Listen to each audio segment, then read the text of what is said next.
Hello, my name is Trey Francis, and welcome back to my channel. I am a screenwriter and an actor, and in this video that I have for you guys today, I am going to be doing an Insecure review. So this is Insecure Season 4, Episode 7, I believe. 7. Lowkey Trippin. So this, just to get this out of the way, this episode was directed by Jay Ellis. So, you know, he plays Lawrence on the show. It was also written by Jason Liu, which he has had a part, I think a small part in this series, but he's also an actor, and as like I just said, he's also a writer. But anyways, if you're new here, please consider subscribing and liking and thumbs up and hitting the notification bell so that you know whenever I am uploading new videos. Also, you know, leave a comment or two, and let's talk about what happened in this latest episode of Insecure. So, I just want to give a quick little screenwriting term, put this out here really quickly. So this episode was a bottle episode, and specifically what that means, essentially, it's like a slower paced episode with a limited settings and limited characters that we already know in the show, right? Which allows for like a deeper exploration of those character traits and that the character's motives. It kind of allows you to get into the thoughts of that particular character and sort of learn a little bit more about them on a deeper, more personal and engaging way.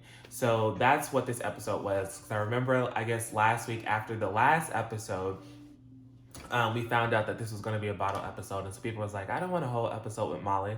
But I love Molly. I love all the characters on this show, and I don't look at any character as right or wrong. I don't look at most things in life as necessarily right or wrong, or like the outcome of what you're supposed to be trying to get to in a conversation with someone is right or wrong. I just kind of look at it as this is my perspective and this is yours. And so this is simply Molly's perspective in this episode. And so, yeah, I enjoyed it. So let's get into this. So the opening image is, like I said, we get it. We see that this is from Molly's perspective. We're back at the Ethiopian restaurant, and in my last video, I said that this was the place that Molly took Issa on her birthday. Upon further review, when we got a different angle into the restaurant, this is not that restaurant. So I apologize that wasn't this restaurant. But anyways, we see Molly. She's sitting in the restaurant near the bar, and we see Issa pull up. She gets out of her car. We're looking from Molly's perspective, and Molly sees Issa. So she's like, okay, here we go. So she straightens up. She turns this way like she don't see her, whatever it gets to be. She pulls out her phone, and of course, Issa comes to the glass. She sees Molly. She turns around and she deuces up and she's like, I'm getting the fuck up out of here. So Issa goes. She's leaving. And as she's leaving, Molly looks over and she looks and she's just like, are you kidding me? Like yet again, like she's not wanting to try to talk to me. You know what I mean? Like I know something like big happened and the shoe is kind of reversed, right? However, I still feel like, the friendship isn't necessarily over, and that they need to talk. So she was kind of feeling some type of way about Issa turning around and running up out of there. So then we go over to Andrew. Andrew's I think he's at Molly's apartment, because yeah, he's at Molly's apartment. Molly goes home. She bypasses him, and we hear Andrew on the phone with his brother, and basically his brother kind of going over like the itinerary that he's set up for what they're going to be doing on this couples retreat. Basically, it's going to be Molly and Andrew. They're going to meet up in Mexico with Andrew's brother, Victor, and his wife, which is Andrew's sister-in-law, Lydia. So Andrew's like, okay, Molly's here, I gotta get off the phone. So he can sense something's wrong with Molly. So he gets up, he's basically like, are you okay? And Molly's like, I just seen Issa. He's like, really? And she was like, yeah. And I hollered when she said this next line. I put it in my notes. She said, I just saw Issa. That bitch ran away from me like I was an actual job. And I hollered because I was like, that's pretty fucking hilarious.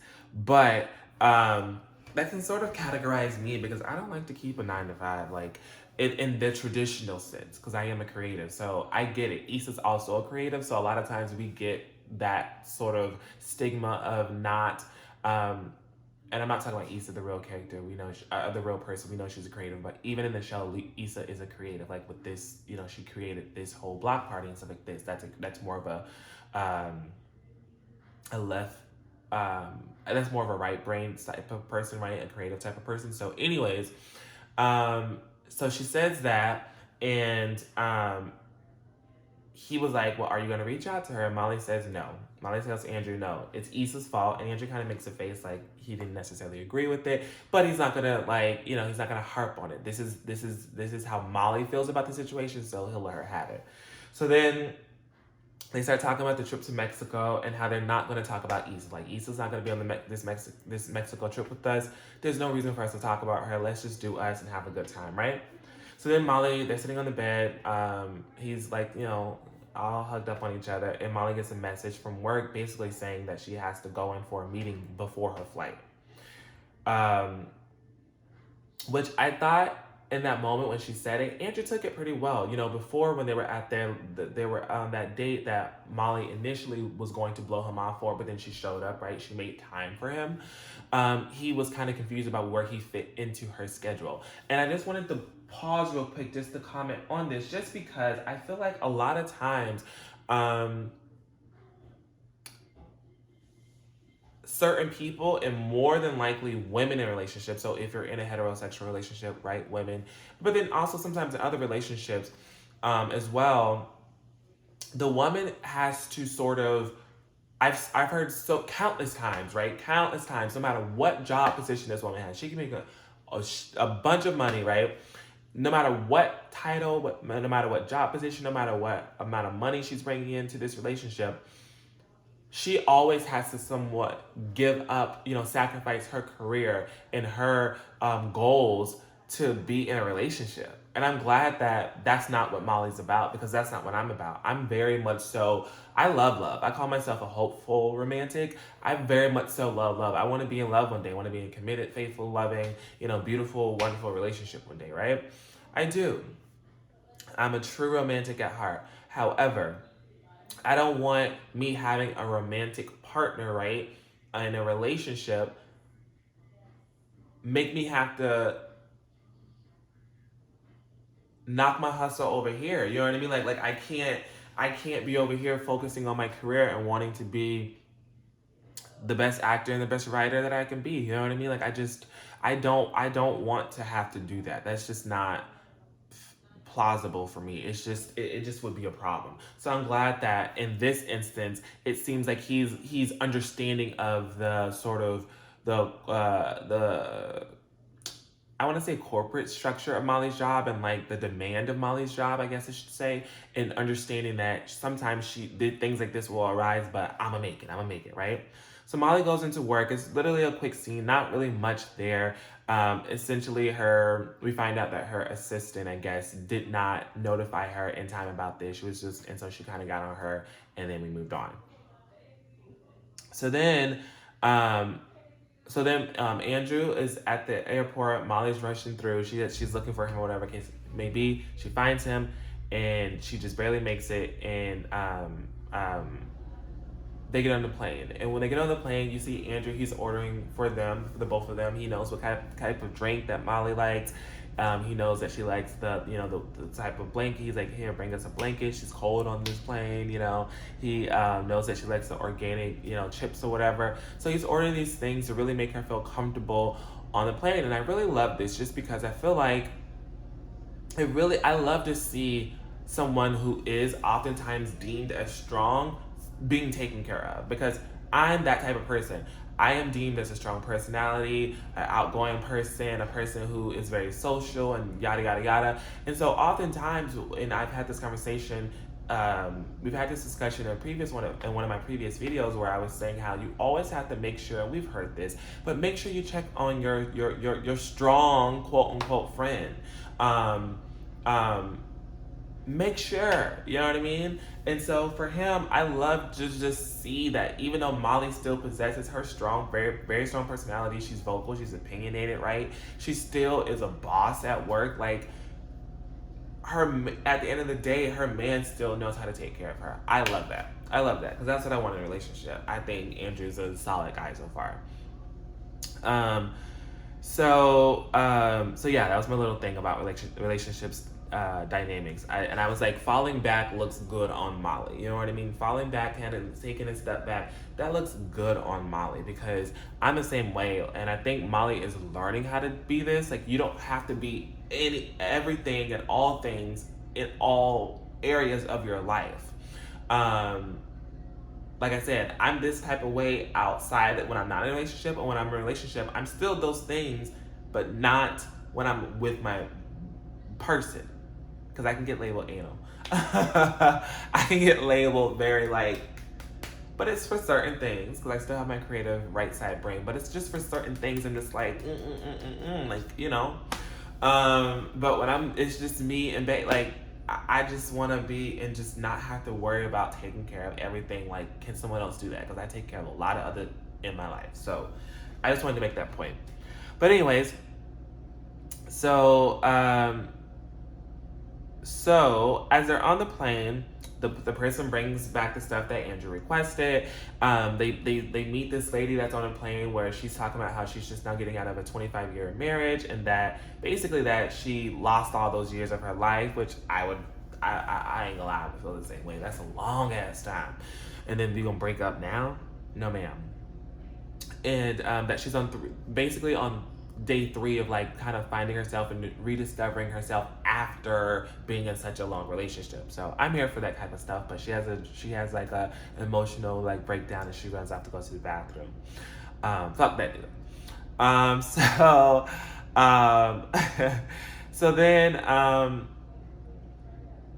as they're on the plane, they begin to talk about like what they brought. So Molly's talking about, oh, I brought something special. So Andrew's like, I brought something special too. They're like, well, what did you bring? Neither of them want to share. Molly's like, I'll tell you when I get there. And so what happened? Oh, so basically Andrew's like, well, I got something for you right now. And basically he gives her a few fingers in the place, and Molly enjoys it. They've joined the Mile High Club, because I think that counts. I mean, if you're touching stuff, like, that gotta count for something. Like, it's like a physical touching of, like, not through pants or not through skirt or not through, like, you're under and in, and that's like, I think that's Mile High Club. So I was here for it. So then, oh, Molly also asks if like when they land, she also says this is before this. She asks when they land if they can just chill. They can just have a chill night and like a late dinner.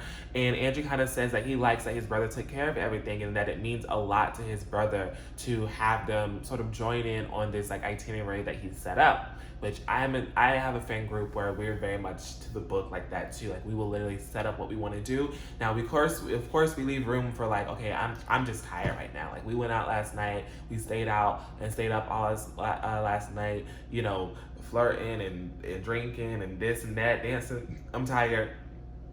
So this brunch we had scheduled, we're just gonna do a lunch instead. Like, we're gonna wait and then just go to lunch so we can sleep in a little bit longer. Like, I understand. I'm malleable like that. And so he's kind of like, nah, like my brother, like he's like a stickler for things like this. Like, can we just go with it?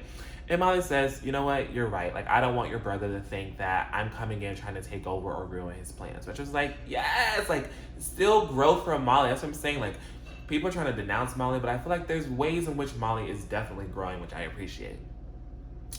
So then they arrive in Mexico. They meet Andrew's brother and his sister-in-law, which his brother's name is Victor and Victor's wife is Lydia. The brother's trying to stick to a tight schedule, and basically Andrew's like, nah, we're gonna see you down here in an hour, like, because he's talking about 15 minutes. Andrew's like, nah, fuck that. We're gonna see you in an hour. We'll be down here, and, you know, we'll do the guac and the late night, you know, poolside, whatever the case may be. We'll do all of that, but later. So Andrew, so now it's reveal time. Molly and Andrew, they're in their hotel room, and it's reveal time. Molly's like, do you want to see what I brought? So Molly pulls out like some black lingerie in like a bottle of something. I didn't see what the bottle was. I couldn't tell what it was. Maybe y'all know what it was. If you knew what that was, please leave a comment down in the comment section below, because I couldn't read it and or didn't recognize like the bottle in order to be like, that's what this is. But basically she pulls out a bottle of something and like some black lingerie. And Andrew, he likes it, but he's like, oh, that's all you brought? And so then Andrew pulls out his stuff, and what he brought was some sex toys, which I'm just like, and, and Molly confesses that she thought about bringing a feather with her, but she didn't. And she's sort of disappointed. She's slightly disappointed in like her selection, but he's just like, you know what? They don't need toys. Like discovering what the other person is into sexually is just as fun, which I am in complete agreement with. And I'm kind of under the, I kind of like that, you know, I won't tell you what I'm into. Like, oh, I kind of like want you to figure it out. I'll give you like a hint or two.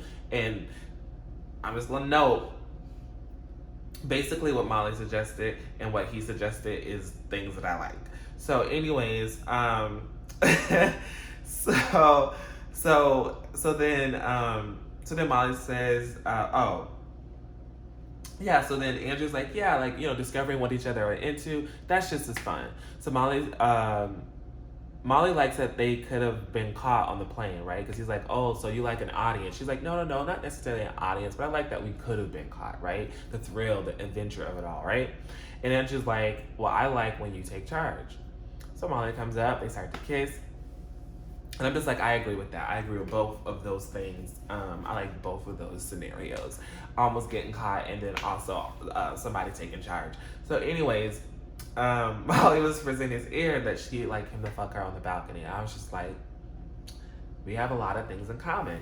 So then we basically see Andrew breaking her back in. And then Molly and Andrew essentially ends up, we find this out in the next day, but they end up blowing off the sister and the sister-in-law and his brother because they're enjoying themselves a lot. So then we meet. So then the next day, Molly and Andrew, it's I guess afternoon next day, they meet up with Victor and Lydia for a 3-mile hike up this mountain or whatever the case may be. They get up there, it's a beautiful view, and Molly kind of asks like, "Well, but how are we getting down here? Like, this is worth it, but how are we getting down?" And find out that they're going ziplining, which I'm sort of terrified of ziplining. Like, I feel like I would try it, but I have a very rational fear of of heights, and so I think I would do it, but it would terrify the fuck out of me. But I think I would give it a shot. But anyway, so they zipline down. So it's nighttime. They have a cute little scene where Molly and Andrew and Lydia and Victor, they're all out on the dance floor. They kind of exchange partners. They dance with each other for a little bit. And that's basically that scene. So we just see them like having a good time at night. So now Molly and Andrew, they're back in their hotel room. Andrew notices on his phone that Nathan has been trying to contact him. So he picks up his phone. He gives Nathan a call. We find out that Nathan, I guess, is locked inside or outside of the garage. And so Andrew's like, hey, go look in the closet. You'll find it.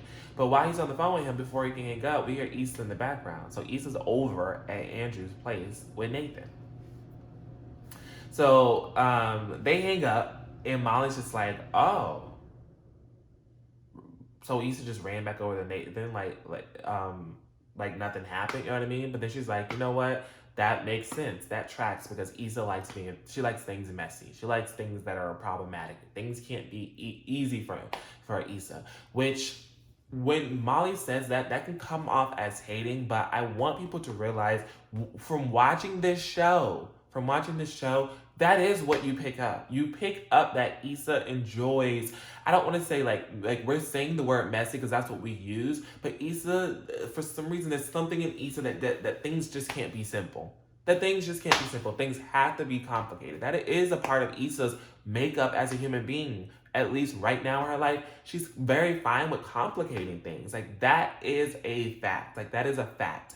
And not in one area where I feel like Molly kind of she can complicate things on and a lot of Molly's complications, I feel like, are misinterpretations or misunderstanding where the person is missing the intention of the person. And I feel like that also is me. And this is why I said in some of my previous reviews that I really do feel like Molly is either a Virgo and or a Leo, and whichever one she is, she has the other thing. So if she's a Virgo, she has Leo in her chart, a lot of it, or if she's a Leo, she has Virgo in her chart, a lot of it. And I'll explain a little bit more as we get through this, get to the ending of this episode. But anyways, so So Molly's like, of course Issa ran back over to Nathan because she likes things messy. And Andrew kind of explains that Nathan was dealing with, his mental health stuff. And I love that as soon as he said that, Molly was like, oh, well, is he okay? Because that's a very concerning thing. Like, Leos are very compassionate. We care about people at a great extent, and probably to like our detriment sometimes, because sometimes but this is why I know Molly has to be like a Leo, or that's in her chart, because we care so much that oftentimes we miss our cues, or we refuse to see the cues, the red flags that tells us we should get the fuck up out of here. We stay around and we try to be there for people way longer than like we probably should. I know this for a fact for myself. I do it all the fucking time.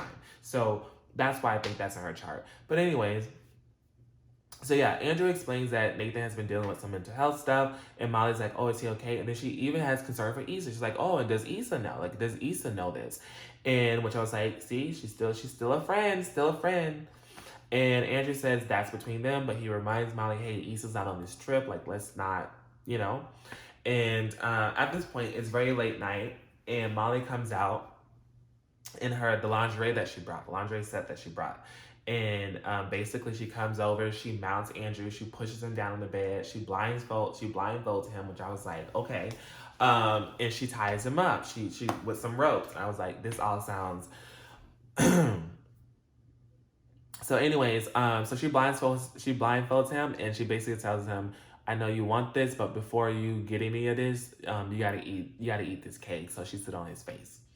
So then the couples the next day the couples are in the pool.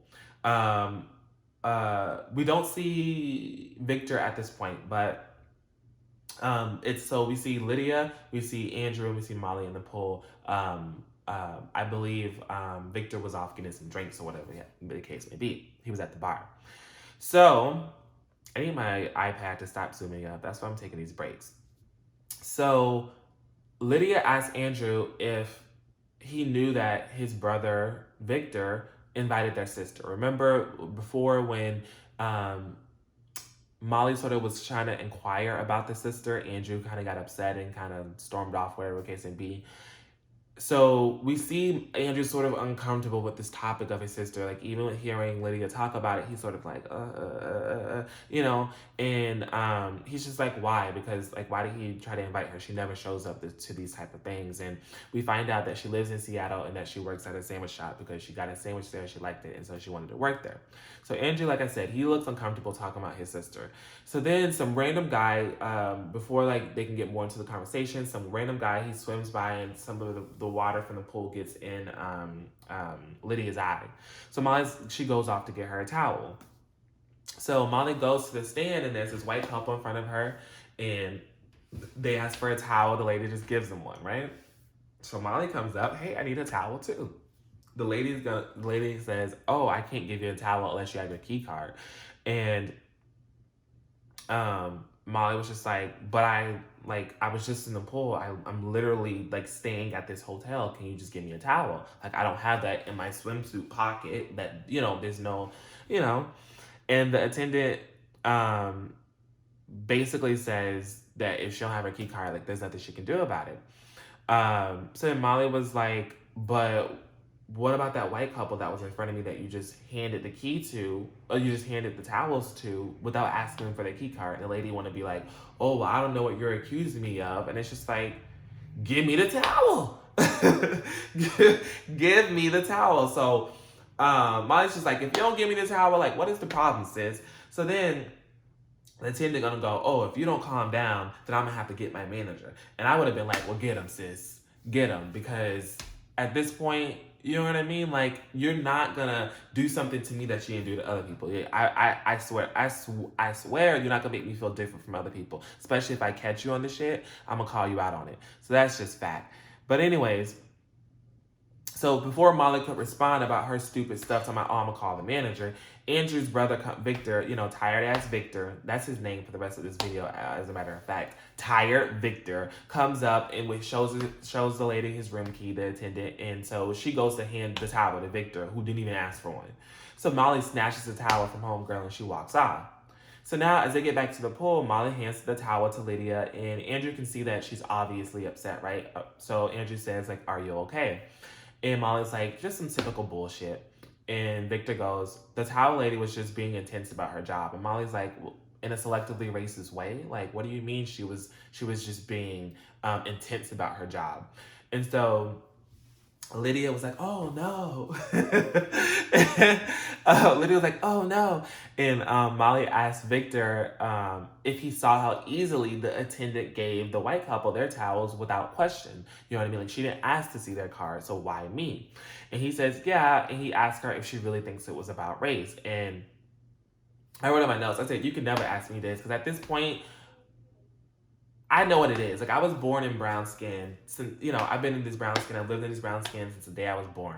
You can't tell me that I don't know how to identify what is racist, what is a microaggression, what is what. You can never say that to me, because I'm probably just gonna get up and leave the conversation. Don't ever question whether I know what I'm talking about when it comes to race relations, especially in this country and in a lot of other ones.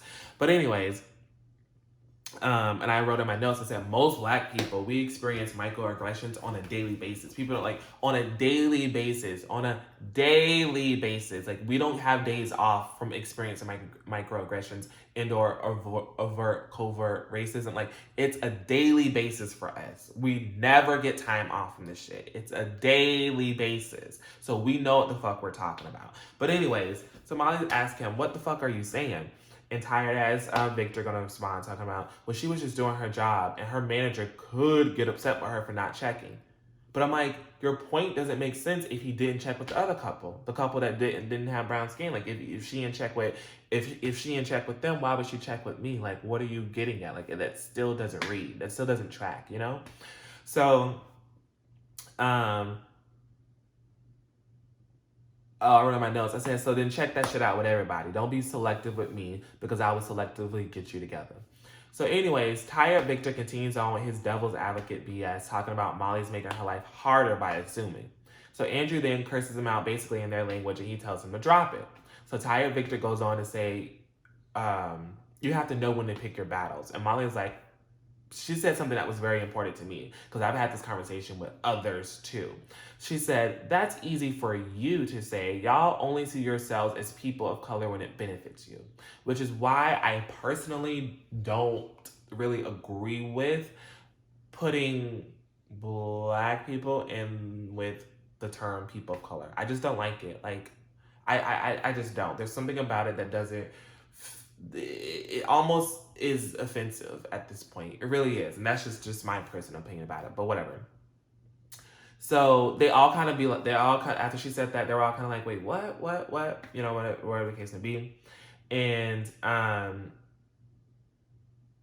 he's tired as Victor's like, oh, it looks like I struck a nerve. And Molly's like, fuck you. And he tells Andrew, you need to get your fucking brother. And I holler, because I love when people tell someone else you need to get somebody together. But I was like, it's true. I was like, tired Victor was doing way too much. Like, why are you trying to keep this conversation going? Like, I've already expressed how I feel about it, and you're sort of, well, he was, not even sort of, he was invalidating her feelings about how she felt surrounding the situation. So Molly and Andrew, they head out, right? It was too much, they head out. So then it's late that night. They're in bed. We see Molly awake. Andrew's asleep. This is the first night that we see that the both of them aren't necessarily all over each other. They're not. There's no romance in the room right now. There's like a part in the sea, if you will. So then the next day, and Molly wakes up, and he brings her like a morning smoothie, and Andrew, he says to her, let's do something that's just very like low key. Let's just relax, and let's just hit up the spa. And Molly was like, well, aren't we supposed to be meeting up with Lydia and Victor? And Andrew says, no, like, that he already talked to his brother, he got them together, and that his brother apologized for how he acted. And Molly she's concerned that that she's fucked things up, and she's just like, she doesn't want that one instance to sort of ruin the vacation. And I think what this episode did, it was a mirror for, I think, when it is appropriate to say something in the moment, and when it is not. I think, like we've all stated, even though I'm big on like Molly, like I love Molly, that wasn't the best time to confront Issa at her event, right? But in this instance, I think you check that shit when it happens, because you got one time to try to do something to me, and I'm gonna get you together, right? Like on the spot, like on arrival, like there is no there is no time or place, because there's never a time or place for you to be racist. So I'm gonna get you together in that moment. You see what I'm saying? There you go. So that's how you determine the two. Um, so, so, um, so yeah, so Molly, she's kind of concerned that she's ruined the vacation. He says that he won't let her.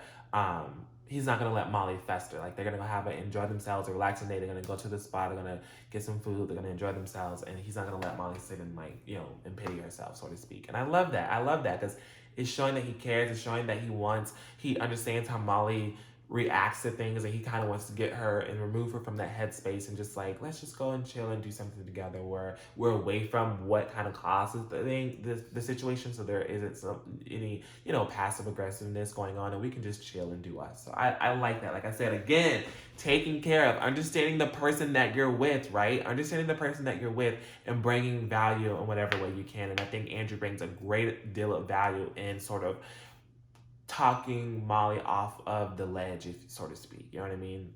Metaphorically speaking.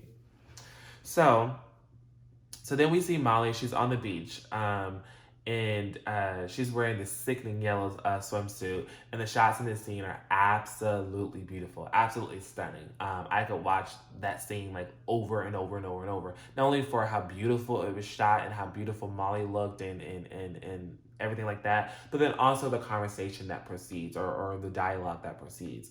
So, um, Molly, she takes a seat on the beach and she calls Dr. Rhonda, which is her therapist. We've seen her have therapy. I think it was in the second season, maybe the third season.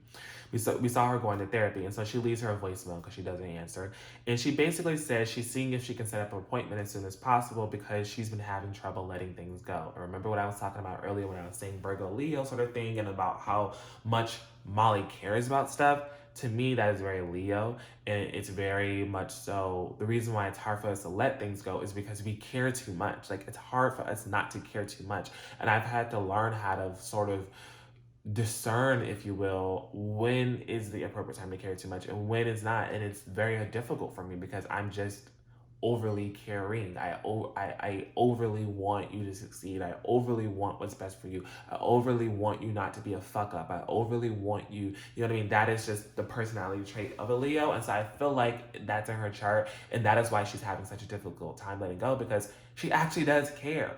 Even through all of the fighting and Issa blowing her off and not meeting her up for Python, Molly was still showing signs that she cared a lot and that she wanted the friendship to still last. She still was calling Issa, the same episode, like I said before, in the same episode, she called Issa her best friend while Issa was saying that she don't fuck with Molly anymore. You know what I mean? So it's that type of thing. She was still in it. It made it difficult for her to let go, and so that's what that's about. I could give her that. All she got to do is call me, and I can let her know why she's having such a hard time letting go. But anyways, so so yeah, so she and it was nice to see her book this for herself, understanding, because that's another part too that I wanted to sort of touch on, is that it's the best thing you can do for yourself is to know yourself. A lot of people, I feel like, go around, they don't know themselves. Molly understood when it was time for her to get back into another session. Things have risen to a height where she felt like, okay, I'm at a place where I could start drowning again, and I don't want that to happen. Let me go and talk to my therapist to see how I can work through this. And so I think understanding yourself and holding yourself accountability and not thinking you're always a shit or that you're perfect, understanding that you have to take accountability for yourself and sometimes your shit stinks. I commend anyone who can do that. And so Molly is, that's good for me to see her do. So I love that she took it upon herself to do that. So I wrote in my notes and basically said, it's confirmed. Molly has Leo and Virgo all over her chart. I said her work and her perfectionism, that is her Virgo side expressing itself. And then I said her relationships, whether it be romantic and or platonic, that is her Leo side expressing herself. And I just sort of explained that in a little bit further. And furthermore, I wrote, Molly cares deeply and really values the people in her life. She's a communicator in the sense that she wants to have the conversation. However, she may not have the proper tools to navigate said conversations constructively, right? Which we've seen. But I said that doesn't mean that she doesn't try. So essentially, the last scene of this, Molly and Andrew, they're back at the airport. They gotten off the plane. They're going to get their bags. Molly spots Lawrence and she goes over. They say, hey. There's sort of like this awkward exchange when they hug. Molly tries to tell a full house joke or whatever the case may be, and that doesn't land quite so well until Lawrence is like, okay, like, I'm gonna go. So he checks out. And so the closing image of this is we see as Lawrence is exiting the airport, he picks up his phone and he calls someone. It appears that the person didn't pick up, that they sent him to voicemail. So he says, "Hey, how are you? I've been thinking about you. You free to grab a drink soon?" So my questions that I have for you guys, I said, who is he talking to? Could it be Issa? So let me know what you think down in the comment section down below. Because I wrote as my final note, I said we never got to see what Lawrence wanted to tell Issa when they were all at Tiffany's place and Derek's place to see the baby after the birth of the baby. So when that conversation happened, Issa's at that in that moment, Issa's headliner dropped out of her block party, and so we never got to see what Lawrence wanted to tell her. So I think this might have been it, because I'm just like, for us to hear the conversation, it has to be someone. I feel like for the writers to allow us to hear the conversation that Lawrence had over the phone with whomever he was talking to, it has to be someone that we've already been introduced to. You know what I mean? Like, he wouldn't say that to someone that we haven't been introduced, because I've been thinking about you. So it's someone that we've seen before. So who is Lawrence hitting up to meet up with? Who is he trying to have coffee with, or whatever the case may be? And I also said, when we saw Lawrence, I said, we're realizing that all the men on the show are cutting their hair. Lawrence still looks good. I mean, he's an attractive person, like, of course. Andrew still looks good. He's very attractive too. But I'm like, everybody's cutting their hair off. But yeah, that's it. Let me know who y'all think Lawrence called. Also, let me know who you all think. Do you guys see growth in Molly? Like, are we still having a Molly hate train? I've never been on it. I never got on it because I didn't agree with all the things that was being said about Molly. I think Molly's a very complicated and complex person, just like we all are. And yeah, it's easy to kind of look at someone else's things and sort of project. But like I said in my previous video, or maybe the 2 videos ago, I think a lot of us are Molly's and we just don't want to admit it. But more of us are Molly's than we are Issa's. Some of us are like we split between the two. I think I'm definitely more Molly, but I do have some of Issa, like I said before. But most of us are Molly's, and I just think we're too afraid to admit it because it's being displayed on Front Street, and no one wants to be front and center for something that looks kind of messy sometimes, but that's most of us. So that's all I have for you guys for this video. I hope you enjoy it. Like I said at the top, if you wouldn't mind subscribing, please consider to do so to help out a growing YouTuber, and like and comment down below. That is all that I have for you, and I will talk to you guys later. Bye.